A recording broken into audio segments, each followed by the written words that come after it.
दोस्तों आज के इस वीडियो में हम खजूर पर्व के कुछ ऐसे बातों को सीखने जा रहे हैं जो आपके लिए सच में सीखना बहुत ही ज़रूरी है। यीशु मसीह आज हमें क्या सिखाना चाहते हैं ये खजूर के पर्व से।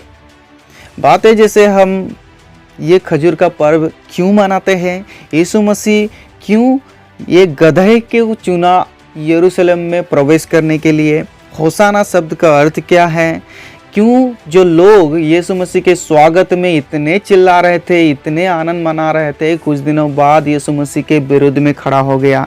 सच में आज ये सारे बातें हमें क्या सिखाना चाहते हैं, इस वीडियो में सभी हम बातें करेंगे।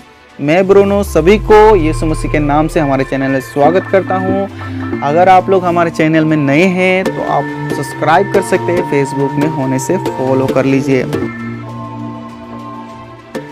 जब भी हम खजूर का पर्व के बारे में सुनते हैं या देखते हैं और अपने अपने चर्चेस में हम मनाते हैं, हमें पता है कि हम चर्चेस को डेकोरेट करते हैं पाम ब्रांचेस से और सर्विस में बहुत सारा कलरफुल थिंग्स होता है। हम जो जयवंत यीशु मसीह के प्रवेश को मनाने के लिए हम रास्ते में, सड़कों में, टाउन्स, रोड्स में सभी में जाके यीशु मसीह के होसाना गाने और होसाना हम लोग गाते हैं। इसके अलावा हमें ये पाम संडे में, ये खजूर का पर्व में क्या सीखना ज़रूरी है। अगर हम बाइबल में देखें, अगर बाइबल पढ़े तो हमें मत्ती रचित सुसमाचार उसका 21वां अध्याय आयत 1 से 11 तक अगर पढ़े तो हमें इसके बारे में पढ़ने को मिलता है। और लूका रचित सुसमाचार उसका 19वां अध्याय उसका आयत 28 से अगर हम पढ़े तो हमें ये यीशु मसीह का जयवंत प्रवेश के बारे में सीखने को मिलता है। और ये सिंपल शब्द में सीखने से ये यीशु मसीह का एक जयवंत प्रवेश यरूशलेम में जो हुआ था उसी का विषय में लिखा हुआ है। खजूर का जो पर्व है वो पुनरुत्थान का जो संडे है, रविवार है, उससे एक हफ्ता पहले मनाया जाता है रविवार को। और इसी दिन से पवित्र सप्ताह आरंभ होता है और गुरुवार को हम देखते हैं प्रभु भोज और पैर धोने का जो कार्य है वो किया जाता है चर्चेस वगैरह में। फिर हम देखते हैं फ्राइडे को गुड फ्राइडे जो सर्विस होता है, उसके बाद में संडे को हम रिजरेक्शन संडे देखते हैं। इसके अलावा सीखने के लिए हमें बहुत सारा चीज़ है, ऐसा कुछ रहस्य है ये खजूर का पर्व और ये जो वचन है इसमें कुछ ऐसे रहस्य के बातें हैं जो आज हमें सच में सीखना चाहिए, जो हमें सच में सीखना चाहिए। पहले जो बातें हमें सीखना है वो ये जो कॉन्टेक्स्ट है यरूशलेम के लोगों का, हम देखते हैं कितने इच्छुक है, कितने आनंद है कि वे लोग यीशु मसीह के आने से पहले ही पाम ब्रांचेस को, कुछ कपड़े को बिछा दिए ताकि यीशु मसीह उसके ऊपर से आए। हम देखते हैं लोग यीशु मसीह के बारे में पहले से जानते थे, उसका जो आश्चर्य कर्म, ये कितना महान व्यक्ति है उसके बारे में जानते थे, इसीलिए तो वो लोग उनके स्वागत के लिए खड़े हो गए थे।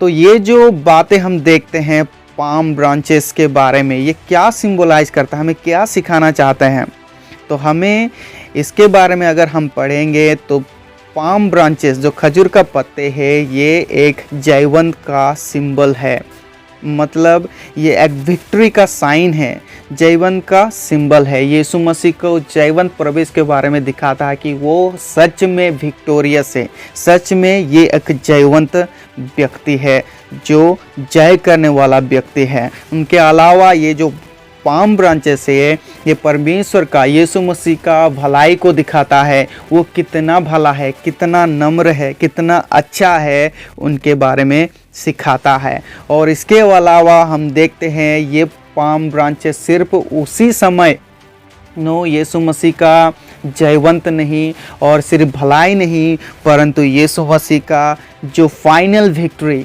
जो अंतिम जयवंत क्रूस के ऊपर शैतान को किया, वो विक्ट्री के बारे में दिखाता है। हम पहला कुरिन्थी उसका 15 का 55 में पढ़ते हैं, यहाँ पर देखते हैं पौल पूछ रहा है, ओ मृत्यु आपका जय कहाँ है, आप कहाँ हैं, क्योंकि यीशु मसीह मृत्यु को भी जय कर लिया क्रूस पे और शैतान को हराया और वो विक्टोरियस हुआ, वह जयवंत हुआ। तो ये जो फाइनल विक्ट्री है लोगों को सेव करने के लिए, लोगों को उनके पापों से छुड़ाने के लिए, शैतान के चुंगल से बचाने के लिए ये फाइनल अंतिम विक्ट्री, अंतिम जयवंत के बातें हमें ये पाम ब्रांचेस प्रोक्लेम करता है और हमें ये आज सीखना बहुत ही ज़रूरी है। दूसरी बातें हम देखते हैं कि यीशु मसीह अपने शिष्यों को भेजकर क्यों कहा कि जाओ ऐसे ऐसे गांव से जो एक गधा बंधा होगा वहाँ से वो गधे को लाना है। और स्टोरी जस्ट शॉर्ट करने के लिए मैं बता रहा हूँ कि शिष्यों ने गया और वो गधा को लेकर आ गया। क्यों दूसरा प्राणी, दूसरा जंतु हम नहीं देख पा रहे इधर? वो तो बोल सकता था कि जाओ एक घोड़े ले आओ। गधा, हमें अगर गधे के बारे में पढ़ेंगे तो ये पहला जो है ये प्रोफेसी फुलफिल हुआ है जो यीशु मसीह के बारे में जकरिया प्रोफेट ऑलरेडी लिखा हुआ था कि वे 9 गधे के ऊपर बैठकर आएंगे। अब जकरिया उसका 9 आयत में पढ़ते हैं, हे सियोन बहुत ही मगन हो, हे यरूशलेम जय जयकार कर, क्योंकि तेरा राजा तेरे पास आएगा, वह धर्मी और उद्धार पाया हुआ है, वह दिन है और गधे पर वरन गधे ही के बच्चे पर चढ़ा हुआ आएगा। यहाँ पर बहुत ही स्पष्ट रूप से हम देख रहे हैं कि गधे के बच्चे पर कैसे यीशु मसीह बैठकर प्रवेश करेगा यरूशलेम में, उसके बारे में लिखा हुआ है। दूसरी बातें अगर हम देखें तो जो पुराने दिनों में जब भी राजा महाराजे अपने शांति का बातें, मिल मिलाप के बातें अगर करना है तो वे लोग घोड़े पर नहीं या कोई सांड पर नहीं, परंतु वे लोग गधे पर बैठकर जाते थे, क्योंकि वही गधे को देखकर लोग पहचानते थे और वो लोग जान लेते थे कि ये कोई युद्ध के न्यूज़ को नहीं, परंतु एक शांति का बातें बताने आ रहा है, एक शांति का न्यूज़ लेकर आ रहे हैं। तो यीशु मसीह जब यरूशलेम में आया, लोगों को वो सिंबलाइज किया कि ये जो व्यक्ति है, ये जो प्रभु यीशु है, ये जो परमेश्वर है, शांति का बातें लेकर यरूशलेम में आ रहा है, शांति का बातें। और ये एक्जैक्टली हम पढ़ते हैं यशायाह नबी का पुस्तक 9:6 में कि ये शांति का राजकुमार है। सच में यीशु शांति का राजकुमार है और ये शांति हमें सिर्फ यीशु मसीह देता है और ये जो संसार देता है वो शांति से बहुत ही अलग है। तो ये जो शांति का सिंबलाइजेशन है गधे से हम सीखते हैं और यीशु मसीह एग्जैक्टली इसको रिप्रेजेंट किया। तीसरी जो बातें हमें ये खजूर का पर्व के लेसन से सीखना है वो है शब्द होसाना। होसाना शब्द एक ग्रीक शब्द है जिसका अर्थ हमें मिलता है सेव नाउ, हमें बचाओ।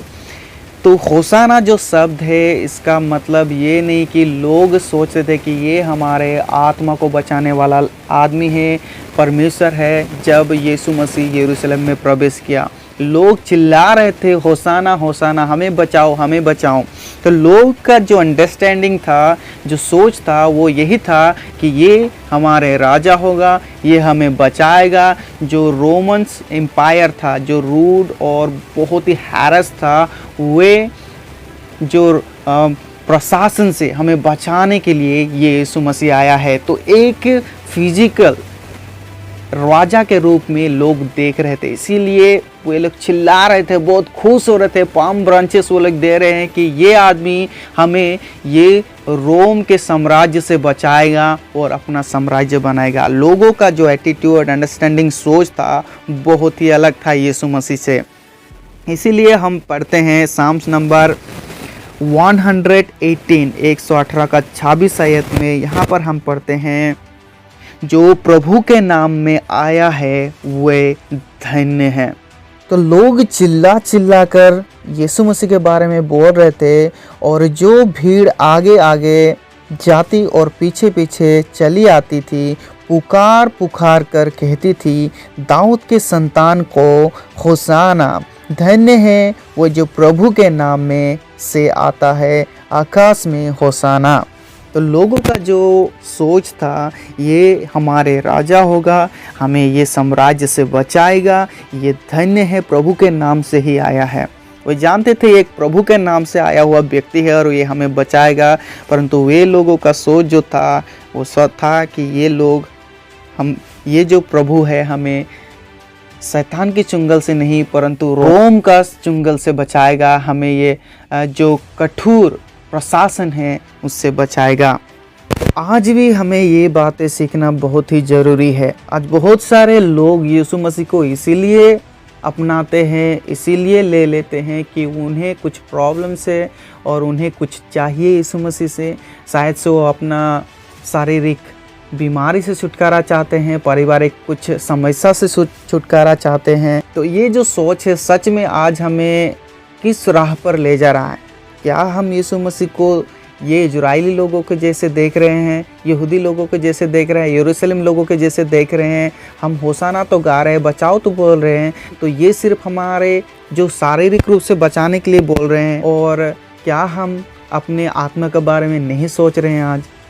तो यीशु मसीह जो है उसका प्राइमरी पर्पस हमारे आत्मा को बचाकर परमेश्वर के साथ एक करना था। जो रिश्ता हमारे पापों से छूट गया था, हमारे पापों को उद्धार करने के लिए यीशु मसीह इस पृथ्वी पर आया था। हमारे आत्मिक चंगाई के लिए हम देखते हैं यीशु मसीह ज़्यादा कंसर्न था, और आत्मिक चंगाई हमें आज भी बहुत ही ज़रूरी है क्योंकि हम पाप के चुंगल में हैं। इसलिए रोमियो का पत्र 10:9 में हम पढ़ते हैं, यदि तू अपने मुंह से यीशु को प्रभु जानकर अंगीकार करे और अपने मन से विश्वास करे कि परमेश्वर ने उसे मरे हुओं में से जिलाया तो तू निश्चय ही उद्धार पाएगा। तो हमें उद्धार करो, हमें बचाओ। हमें इसीलिए नहीं बोलना कि हमें कुछ शारीरिक रूप से चाहिए, हमें आत्मिक रूप से पहले कंसर्न होना बहुत ही ज़रूरी है। हमारे आत्मा को बचने के लिए, बचाने के लिए बहुत ही ज़रूरी है। पहले अगर हमें आत्मिक रूप से परमेश्वर जो है बचाएगा, हमारा शरीर खुद ब खुद उसके कंसर्न में आ जाएगा, वो बच जाएगा, वो सेकेंडरी है। तो आज हम किसके पीछे दौड़ रहे हैं ये सीखना बहुत ही ज़रूरी है। हमें बचाओ, हमें होसाना बोलना है, लेकिन उस लोगों के लिए, यरूशलेम लोगों के जैसे नहीं, परंतु हमारे आत्मिक रूप से जो प्रभु बचाने वाला, हमारे पाप से छुटकारा देने वाला परमेश्वर, उसके बारे में हमें सोचकर यीशु मसीह को होसाना बोलना है। चौथी बातें जो हम देखते हैं, जब परमेश्वर यीशु मसीह एंट्री हुआ, उसके एंट्री के बाद में फिर से हम देखते हैं यीशु मसीह बहुत ही कंपैशन फील किया। वो रोया लोगों को देखकर, क्योंकि जो लोग होसाना करके गा रहे थे, हम लूका रचित सुसमाचार उसका 19वां अध्याय उसका वचन 41 से 42 तक अगर हम पढ़े तो हमें कंडीशन जो लोगों का जो कंडीशन था उसके बारे में हम पढ़ते हैं, क्योंकि उन लोगों का सोच सबसे अलग था। वे लोग सोच रहे थे कि हमारे शरीर को बचाने के लिए हमारा एक राजा आया है, हमारे राजा एक आया है जो इस पृथ्वी पर अपना राज्य बनाएगा। तो परमेश्वर यीशु मसीह बहुत ही अच्छी रीति से समझ गया था कि आज ये लोग मुझे होसाना गा रहे हैं, पर कल यही लोग मेरे विरुद्ध में खड़ा होगा, क्योंकि इन लोगों का सोच जो है वो परमेश्वर का इच्छा से मैच नहीं होने वाला। आज परमेश्वर हमारे बीच में भी आके हमें नोक कर रहा है, हमारे हृदय को नोक कर रहा है। मैं आपके आत्मा को बचाने के लिए आया हूँ, मैं आपके पाप से छुड़ाने के लिए आया हूँ।